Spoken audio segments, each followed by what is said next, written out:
Everyone is vulnerable to being pinned when life plays hardball, whether it is a physical or mental health condition. No one can stand alone. For those who are not pinned, appreciate that it could be you or loved one someday. So when you see a chance to help someone, please do. They are not weak, they are pinned. Even a slight hand up and a listening ear can begin seriously lightening the load, change, or save a life. Help end stigma. Move from being pinned to purpose. Time for a hand up.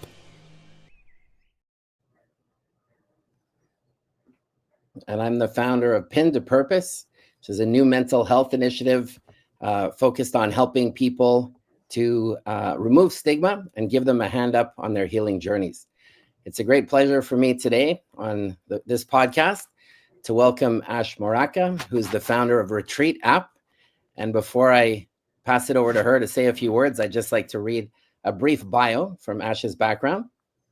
So Ash is the founder of Retreat, a mental wellness platform blending spiritual education and transformative practices with certifications in somatic breathwork, yoga, meditation, and Reiki, and an Oxford MBA.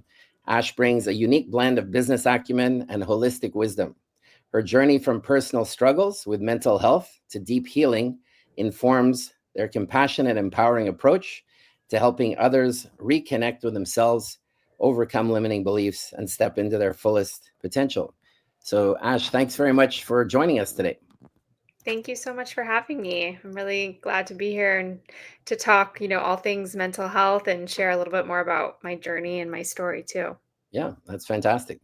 So as you said, why don't you, if you'd like to say a few more words about just your background, and then as it leads up to the beginnings of your journey, if there's any other things you'd like to share.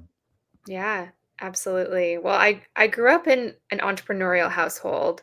So I think I come by, building a business pretty honestly, hearing about, business at the dining room table every night over dinner. And, after, high school, I went and did an undergrad in business and then spent about a decade working kind of in corporate for a number of different major retailers in Canada.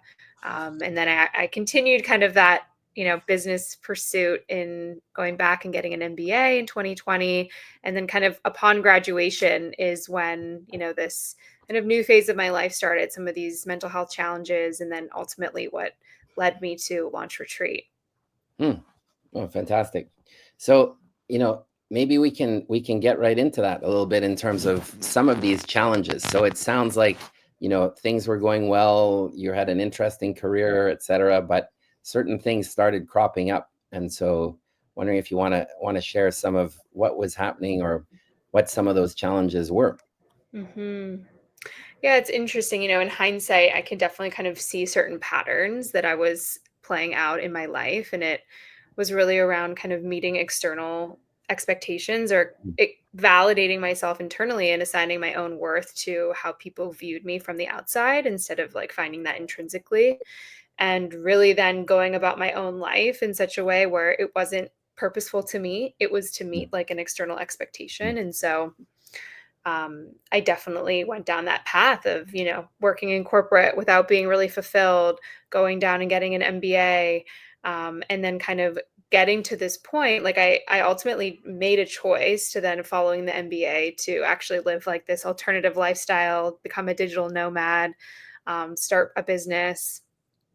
But I was dealing with, I think, this struggle of then making a shift to wanting to like lead from my own heart and more internally. And the kind of like disconnect that I faced and the challenges that I faced of, upon making that decision, so much uncertainty when it comes to financial, community, where I'm going to be living, if you'll still receive family support.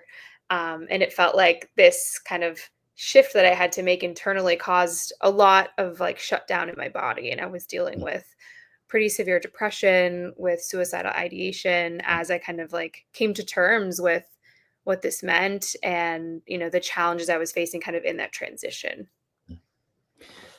Yeah, that's incredible. It's interesting because on the one side, you were saying part of it was, you were living up to certain expectations. And on the other side, maybe, for people outside looking at this, they may have thought you were living the dream. but it's at the end of the day, it's what's going on inside us and how are we dealing with it. So my framing is just one example. There's countless examples, but the concept of being pinned. So it does sound like you were gradually feeling that weight and that pressure, and that was a big challenge. So as in terms of getting through that, and I don't know if you can comment a little bit more. And then obviously there was some epiphanies, or I read on your website too that you ended up creating the retreat, in part because it's the type of app that you would have liked to have had for yourself as you were going through your journey. Yeah, 100%. I kind of, through this experience and journey, was the first one to kind of like raise my hand and be like, I need help. I really wanted to understand what was going on with myself and my own brain. And so that, and body, and that led me down this path of deep exploration, both in, the mental kind of like neuroscience behind it, therapeutic perspective, and then also spiritual. Like, I think having, this experience of like shutting down internally really makes you ask the big questions, like, why are we here? And, what is my purpose, and how can I like create meaning and find that meaning for myself in my life? And so I went down this path of deep exploration, working with so many different practitioners across like a range of different spiritual modalities, and then also therapeutic modalities. Quite a few were very helpful and weren't necessarily like very mainstream. So things like EMDR, which is eye movement desensitization. And that helped with like some childhood trauma pieces that I was navigating through. And then things like, very simple, and it's a bit of a buzzword, but breathwork is a big one, and the power of your own breath to bring kind of like life force into your body, and how, big of a shift that can create. And for me, it opened up these opportunities of real moments of clarity where I wasn't sitting in the depressed state. I was like shifting these energies out of my body, because our body keeps the score. And so for me, it was, I had to go down this path, spend a lot of time, a lot of money, a lot of energy in making sure I was working with practitioners that were highly vetted. And so I felt that there was an opportunity to create something, a platform or tool that, was basically what I needed in that moment. And of course, go ahead. No, go ahead. There's a lot of mental health apps and, meditation apps on the market today. But what I find kind of with retreat, and what, I'm trying to build, is really a place that not just like teaches you how to center your mind, which is an important part of meditation, but actually allows you to connect more deeply with yourself, and peel back the layers and come back into wholeness and how, we're intended to live our lives. Was stigma ever something you were concerned about? Was that ever an issue to hold you back early on to start reaching out and asking for help, or to go beyond your own internal struggles? It definitely was. I felt I didn't have trouble maybe reaching out to practitioners and scheduling sessions and like going on that journey kind of in my own world. But what was difficult was sharing with family and friends and getting like community support, because I felt, I think it's challenging for people to understand what you're going through without them going through it themselves. And so I think that's a big piece of what's needed in the world today, is like education, both for folks going through it, but then also their communities or their families, to educate people on how to best support folks going through challenges. Because I really didn't share openly until I was kind of through the worst of it, because I felt like I was just in a really vulnerable state. And did that lead to any other aspects of retreat that you've developed? Or, to your point, and that's really the core of what Pinned2Purpose, what I'm trying to do, is just to help shatter stigma, to help focus on our common humanity, and giving that one example, using the bench press, for example. But do you when people are stuck, obviously it can send them off in different directions. There can be a lot more pain. But so how did you work through that? How did you start becoming more comfortable to get through your concerns about stigma? Yeah, I think just slowly over time beginning to share with certain people and ultimately finding a community that really understands like what I went through and had gone through it themselves. I think the more I've connected Yeah. with people who it's like you really resonate with their story and their journey, the more seen you feel for your own experience. It's like you don't necessarily even need words to describe it. There's like this felt sense that this person has either been there themselves or can really like deeply resonate. And so that's actually part of what we're building with Retreat too. We have in a few weeks' time a new launch around digital community. So essentially, Hmm. folks will be able to come into digital chat rooms, also in live environments, to connect with each other on, challenges that they're facing, or even just, okay, how did this modality feel in your body? How did this work for you? So there's more like connection and community over, what folks are going through. And I think it's so much easier to heal in community when you feel seen and supported. Right. That's very good. Excellent. And are these communities, because these are online, right? So people can be joining from anywhere, I imagine. Exactly. Yeah, we have the app is available, although it's only in English. We do have it available like in every country in the App Store. So, yeah, it's definitely like a global community that's growing, and we're also. I just ran a retreat down in Costa Rica, but was help facilitating a retreat down in Costa Rica. But we're running more retreats focused on kind of this outcome and all kind of run through the retreat app as well. So the in-person experience and being in Yeah. community that way has, real impact too. That's fantastic. You've put together a team, a very diverse team of expert guides. And I think you referred to your own journey where you were seeking, and vetting those type of guides for yourself along the way. But maybe you can share more about that platform, or that part of your platform of expert guides, and some of the talents or expertise that they bring to the table. Mhm. Yeah, definitely. When I first started the app, building something and not having a lot of resources, I myself was the practitioner and just recorded a lot of my own content and what resonated with me. And then as we've grown, recognizing the need to have, more voices and just more content that resonates with different people in a different way. And so a lot of the practitioners that are on the platform, are very highly vetted and highly regarded. And a lot of them I've worked with myself, and it's really kind of full circle as well to I actually have my EMDR therapist who just created a series on the app. And it's really interesting to look back like 4 years ago when I was in the thick of my healing journey, and now to kind of be on this other side. But all to say, we have a wide range of different modalities, everything from hypnotherapy, EMDR, EFT tapping, visualization, meditation, breath work. The list kind of goes on, and we're constantly adding new modalities, really as a way to, for me, like, these different tools do different things, and it's not a one size fits all approach. So it's really the opportunity to meet someone where they are with what resonates with them and what works for them. Can you comment a bit more on the tapping? I found that to be interesting, and not everybody incorporates that in their own healing journey. Yeah, the tapping is really interesting. It's really about like different energetic meridian lines that are in the body in different places. And so the idea is that we hold kind of these limiting beliefs about ourselves. And when we're able to tap in these places and we say an affirmation, we're basically reprogramming those beliefs. And over time, our energetic systems kind of upgrade and adopt these new beliefs about ourselves.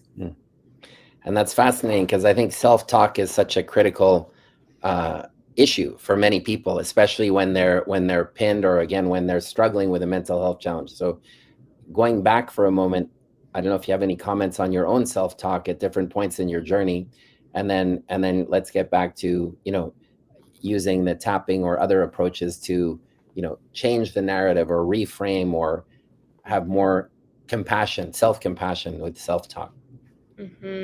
Yeah, I would say my kind of inner voice, like this harsh critic that I have at times, and during my journey was much, much harsher. And over time, I've kind of worked to, soften her in a way. But I would say it's a voice that critiques, that likes to shame, It's that tough. is Very highly tough. perfectionistic. Right. And so in those times, right, it's like very easy to listen to that voice. It's very easy to adopt that voice as, as truth and as like, oh, this is who I am and this is all real.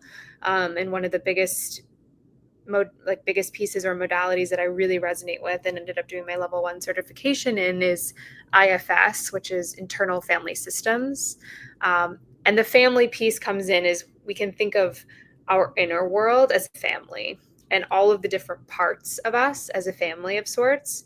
And so if you think about this part that likes to shame, this perfectionistic part, the part that likes to please or control, and then also the part in us that likes to have fun or is joyful and loving. Like Right. it's all this inner world, this like beautiful kind of mosaic of our inner selves. And so when we can think about these pieces as parts and not necessarily being like the core of who we are, it's easy to kind of take a third party perspective and honor and nurture that part of ourselves. And they're acting out in a way because they just want love and support from you. They just want to feel integrated.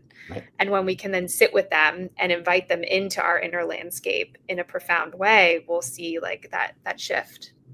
Fascinating points. And I think because your app covers so much ground holistically, then you can go across these things.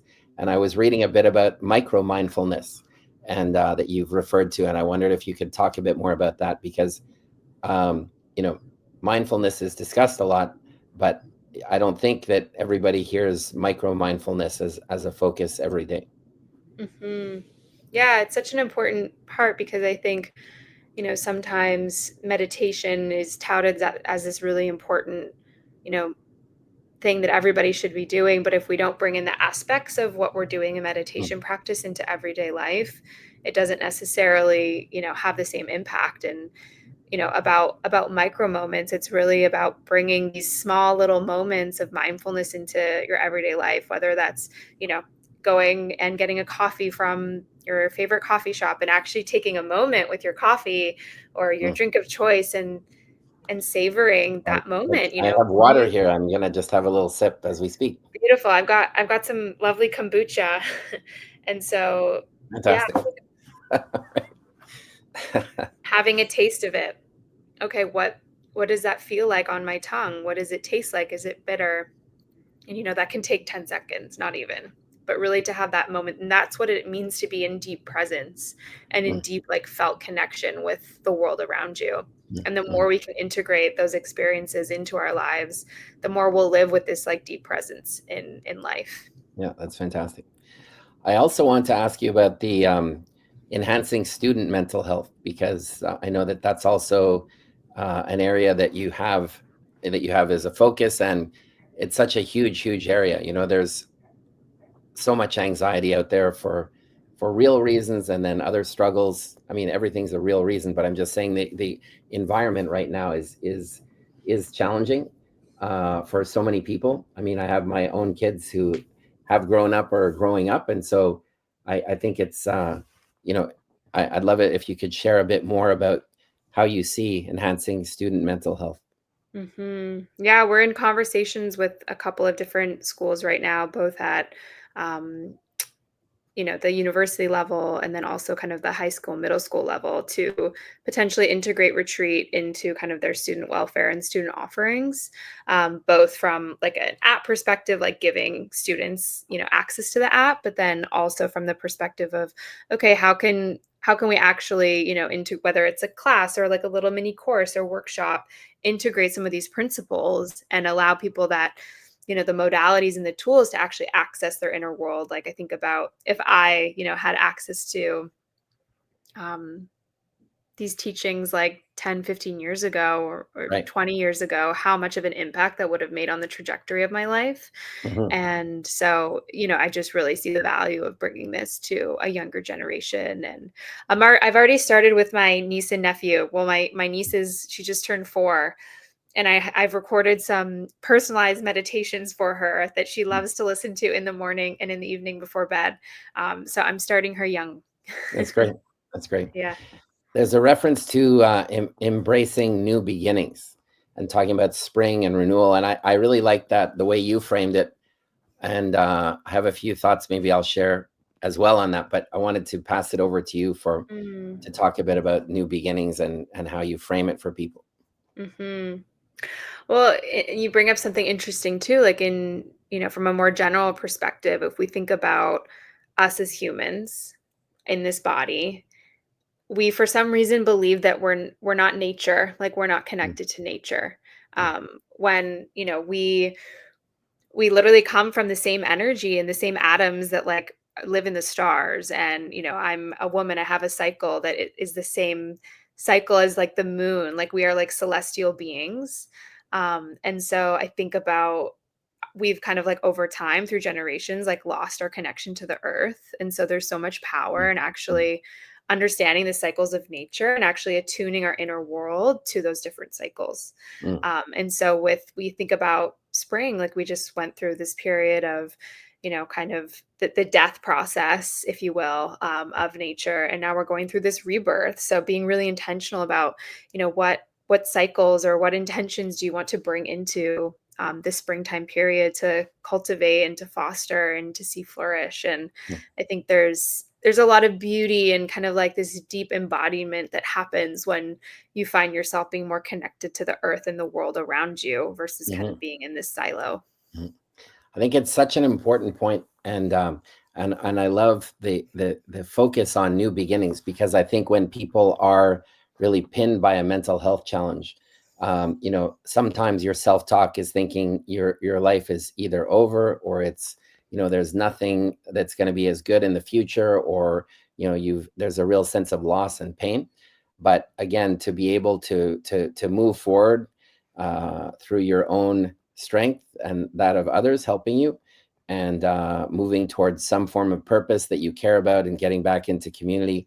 I put on my website, and I think I maybe told you that story about a 105-year-old relative, who he would get up every day and go to the mirror and say, "Oh, good, you're still here, and happy birthday." And so he had his own reframing, and he would laugh at me when I talked to him about this, because he said, 105, I reinvented myself so many times. If you're in the game, if you're alive, it's never over, and you have to believe in new beginnings. And sometimes you've moved beyond something that was not meant for you, or not meant for you anymore. So I like your framing and talking about spring and renewal, and I think that's a concept that's important for people. Sorry. No, I completely agree with you. I think, to your point, our mind can get very strong in when we're in those low places of making us feel like we're always going to feel this way, or there's no hope, or there's no way out of this. And I think we can cling to the hope in those moments that there's always a way, there's always a path forward, even if we can't see it clearly, and looking to nature to show us like how beautifully it can let go and release and die off, and then rebuild and regrow again. And yeah, there's a lot of like profoundness we can look to in that. And I imagine, and correct me if I'm wrong, but without your mental health journey, retreat wouldn't exist. Like you had to go through that to put together all of these elements that you believed would be helpful to others, and can still help you as well. Like that's the thing, that contributing to help others, it also helps ourselves, because obviously we have that fulfillment of a greater purpose than ourselves as well.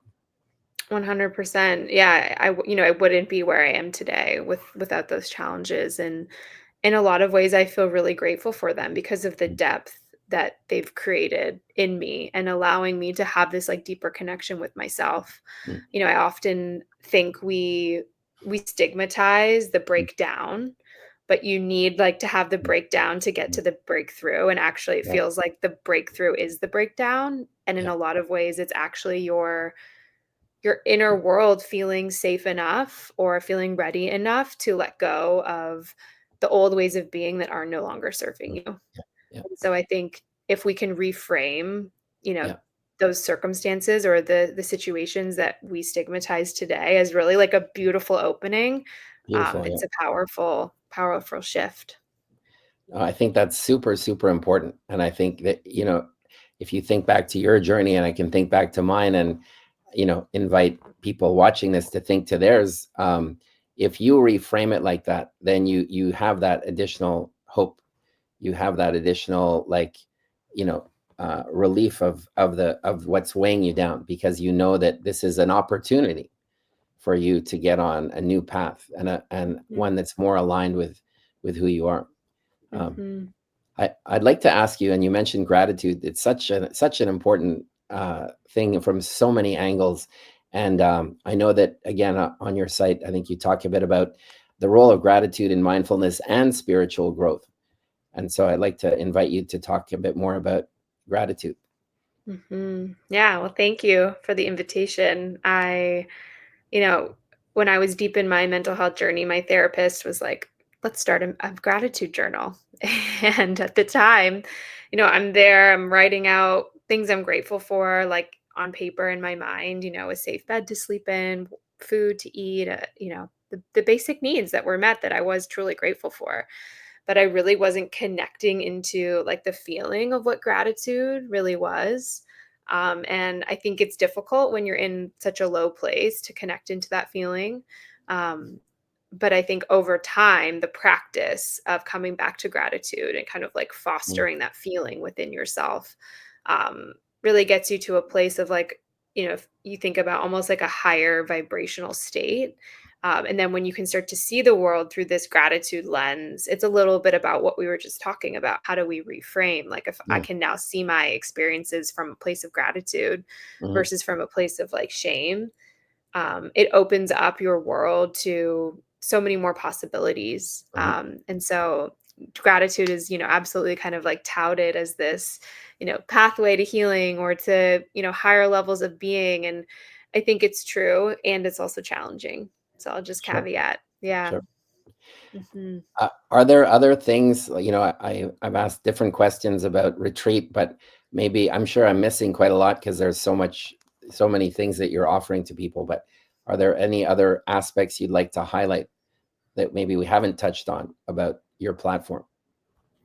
Yeah. One of the other pieces we're working on is an AI model that's actually going to be able to read different levels of consciousness and give people the right tool, modality, practice at the right time, depending on what they're going through. And so this is really powerful. And, we're kind of building this on the back end, but a big piece of it is based on the map of consciousness, which is from Dr. David Hawkins. And it basically talks about the fact that our different energetic states and emotional experiences can actually be measured at a different vibration.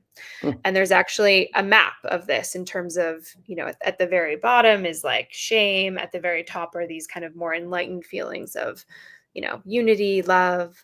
And we can actually shift people through these different energetic states. Like, for example, you must kind of like feel your feelings of anger in order to move up to the next level of pride. And so, of course, it's not necessarily just like a linear journey of like, okay, you're down here, you're moving up here, and we can reach these higher level states and then, come back and, deal with a different kind of experience and go through this, kind of journey and spiral, if you will, because I think it's about teaching people how to move through these different states with more ease, with tools. And so this is like a bigger piece that we're working on and launching in a couple weeks that I'm really excited about. Is we're kind of blending technology and a lot of like the spiritual work that we've done already. So it's an exciting step. That's fantastic. Mhm. Do you think also in the types of groups you have and with the expert guides, et cetera, I don't know if you have any comments on demographics or different ages, right? Because, for, let's say, my peer group growing up, there was less talk, obviously, about mental health and stigma was very real, et cetera. I think we're progressing in a lot of ways, but I'm wondering if you're finding a lot of interaction between different generations and I'm just asking a general question. I don't think, everybody has their own unique healing journey, and they'll use the different tools and experts that they want to access. But I don't know if you have any comments on that. Mhm. Yeah, it's interesting. We actually do have like a pretty significant group of users in, kind of the age range of like late 50s to late 60s. And I would almost say that this group of people, it's like they're going through this big transition in Oh, life in a way. Having kids move out of the house, leaving their full-time career that they've been in for 30 plus years. yeah. And so on average, the main kind of um, characteristic we might see in most of our users is those in transition. And so that transition is big for this demographic. And also they have a little bit more time on their hands, and they're kind of, they have a lot of life wisdom, and they're going through this chapter of really questioning, like, why am I here? What's my life purpose? And so Mm, that's been really interesting to see this group of people, really leverage the offering and find a lot of value in it. mm. I had breakfast recently with a gentleman in his late 70s, and he lost his wife that he was married to for over 50 years recently, unfortunately. But he's so engaged in the community and so many different things, and that gives him purpose. And the grieving hasn't stopped, but that these different transitions, right? And being able to find your well-being and address mental health challenges, and that's why I the pin to purpose, the purpose part is that consideration of the things that really mean something to somebody, and by engaging in a community towards something bigger than themselves as well. So Hmm. I Hmm. think we've covered a lot of ground, but I wanted to know if you have any comments also on where you hope to see Retreat going in the next few years. um, Yeah. Yeah, really hoping to help thousands, if not hundreds of thousands of people over the next few years. Definitely have a big mission and goals, and you know, ultimately, at the end of the day, just creating more exposure and opportunities for people to have access to healing.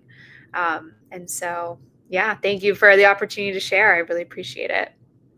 and I'll put this in the links after, but I don't know if you want to mention to people, so the URL for Retreat app, is it It just retreatapp.com, or I just It's actually joinretreat.app. okay. So there you can access, links to download the app. There's a free 7-day trial, and maybe we can even chat about giving a special offer for listeners as well. We can Yeah, have that set up. That'd be great. fantastic. Well, Mhm. thanks, Ash. I really enjoyed the conversation, and congratulations on what you've built. And I'm sure it's going to continue helping so many people. So thanks so much for sharing today. Well, thanks. Thank you for having me. It's always just a pleasure to chat about my own experiences, and hope this could help some people as well who might be going through a challenging time. Right. Fantastic. Thanks again. Thank you.